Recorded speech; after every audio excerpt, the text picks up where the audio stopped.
Corona వచ్చిన టైంలో ప్రజలందరికీ ఒక పిలిపించారు.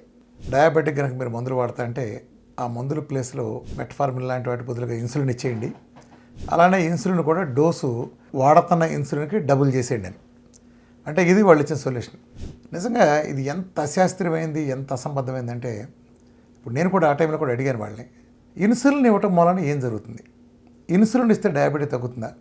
ఎక్కువ ఇన్సులిన్ ఇవ్వటం మూలంగా డయాబెటిక్స్ తగ్గేటట్టయితే ఇప్పటిదాకా మీరు ఎంతమంది తగ్గించారు? అయ్యాలి ఒక్కడికి తగ్గించారా?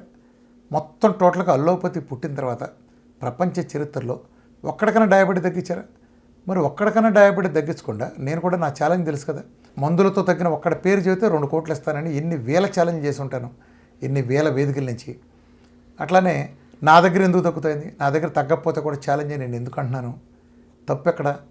ఇన్సులిన్లు, ట్యాబ్లెట్లు డయాబెటిక్ టైప్ 2ని తగ్గించాలంటే మొదటి రోజే వాటిని మురుగుంట్లో విసిరి పారేయాలి. ఎవరైనా సరే ఒక ట్యాబ్లెట్ కానీ ఇన్సులిన్ కానీ టైప్ 2 డయాబెటిస్ చేస్తే వాళ్ళ హత్యా ప్రయత్న నేరం కింద అరెస్ట్ చేయాలి.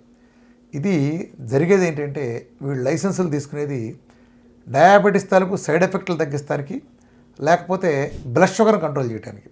నిజానికి డయాబెటిస్ వేరు, బ్లడ్ షుగర్ వేరు.